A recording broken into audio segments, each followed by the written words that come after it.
दोस्तों, Ambala family court का यह केस है जिसमें एक पति अंबाला कोर्ट में सेक्शन 13 हिंदू मैरिज एक्ट में तलाक की एक अर्जी लगाता है, जिसमें वह पति कोर्ट को यह बताता है कि उसकी शादी हिंदू रीति रिवाजों से हुई है। वह पति कोर्ट को यह बताता है कि शुरू से ही उसकी पत्नी का बर्ताव उसके लिए और उसके परिवार के लिए बिल्कुल गलत था। उसकी पत्नी शुरू से ही बदतमीज थी, वह गाली गलौज करने वाली महिला थी, लड़ाई झगड़ा करने वाली महिला थी। वह पति कोर्ट को यह भी बताता है कि जब शादी के कुछ साल बीत जाने के बाद उन पति पत्नी की कोई संतान नहीं होती है, उन पति पत्नी का कोई बच्चा नहीं होता है, तो उसकी पत्नी उसे नामर्द कहकर सभी यारों प्यारों में, सभी रिश्तेदारों में उसे बदनाम कर देती है। उसकी पत्नी के द्वारा उस पर ऐसा आरोप लगाए जाने के चलते वह पति समाज में और लोगों में मुंह दिखाने के काबिल नहीं रह जाता है। उसकी पत्नी से मानसिक प्रताड़ना, मेंटल क्रुएल्टी महसूस होती है। यही नहीं दोस्तों, उसकी पत्नी शुरू से ही उस पति को उसकी इकोनॉमिक कंडीशन को लेकर ताने दिया करती थी।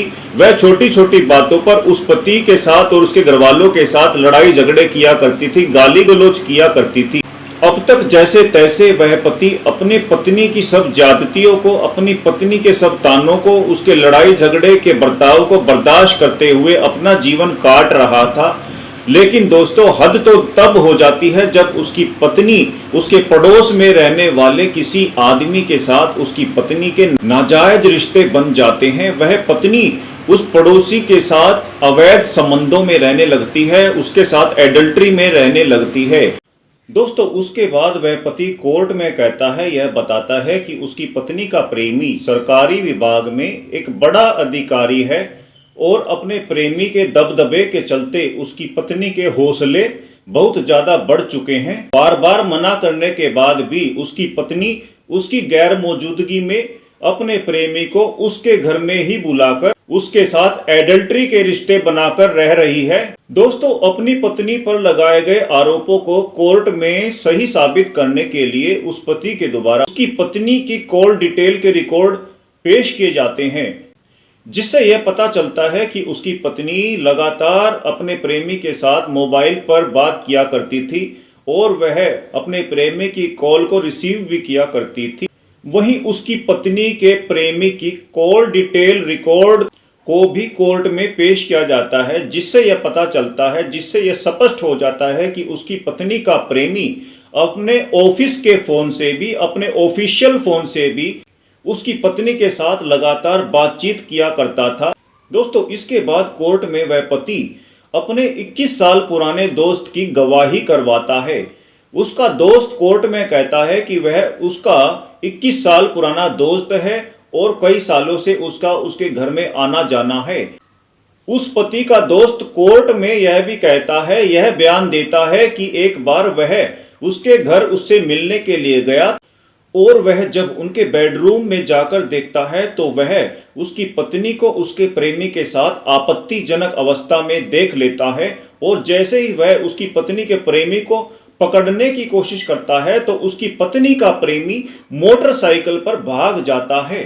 दोस्तों, इसके बाद वह पति कोर्ट में अपने दूसरे दोस्त की गवाही करवाता है और वह दोस्त कोर्ट में यह बताता है, यह बयान देता है कि वह उसका 20 साल पुराना दोस्त है और 20 सालों से उसका उसके घर में आना जाना है।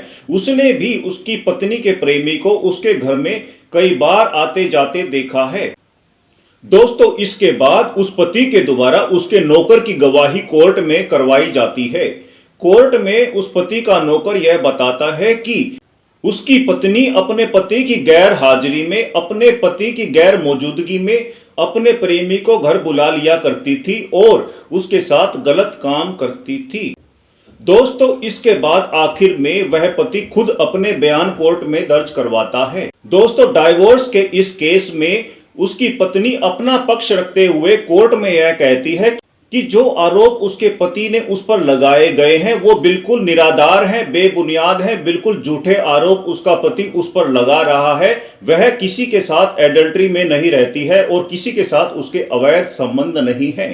वहीं दोस्तों, वह पत्नी इस केस में अपने ऊपर लगाए गए आरोपों को गलत साबित नहीं कर पाती है। दोस्तों, पति और पत्नी की गवाही को ध्यान में रखते हुए पति और पत्नी के बयानों को सुनने के बाद फैमिली कोर्ट यह फैसला सुनाती है कि इसमें कोई संदेह नहीं है कि उस पत्नी के द्वारा उसके पति को नामर्द कहकर बदनाम किया गया है, जिसके चलते उस पति को मानसिक प्रताड़ना, मेंटल क्रुएल्टी महसूस हुई है।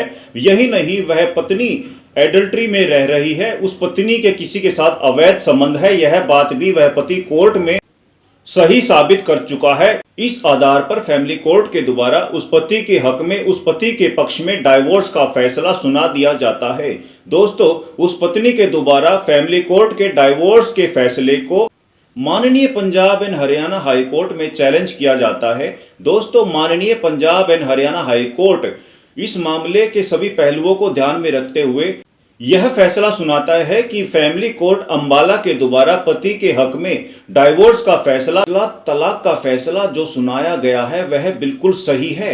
वहीं दोस्तों, इस मामले में माननीय Punjab and Haryana high court के द्वारा यह भी स्पष्ट किया गया है कि जब कोई पत्नी अपने पति को नामर्द कहती है और नामर्द कहकर अपने रिश्तेदारों में, सभी दोस्तों में, सभी परिचितों में जब कोई पत्नी अपने पति को बदनाम कर देती है, तो इससे यह साबित हो जाता है कि वह पत्नी अपने पति के साथ मानसिक प्रताड़ना, मेंटल क्रुएल्टी कर रही है। और जब कोई पत्नी शादीशुदा रहते हुए भी किसी दूसरे आदमी के साथ एडल्ट्री में रहती है, अवैध संबंधों में रहती है, नाजायज रिश्तों में रहती है, तो ऐसी पत्नी को हाई कोर्ट से भी किसी तरह की राहत नहीं दी जा सकती है। दोस्तों, इस केस में पति के हक में फैसला सुनाते हुए माननीय Punjab and Haryana high court ने यह कहा कि जो पत्नी एडल्ट्री में शामिल है, जो पत्नी अपने पति को नामर्द कहती है, नामर्द कहकर बदनाम करती है, ऐसी पत्नी को उसके पति से परमानेंट एलिमिनी या कह लें कि स्थायी गुजारा भत्ता लेने का भी कोई हक नहीं है। इस आधार पर पत्नी की अर्जी को माननीय Punjab and Haryana high court के द्वारा रद्द कर दिया जाता है। दोस्तों, कानून की जानकारी वाले ऐसे ही वीडियोस पाने के लिए आपसे अनुरोध है कि आप कानून टुडे सुपरफास्ट को सब्सक्राइब करें। धन्यवाद।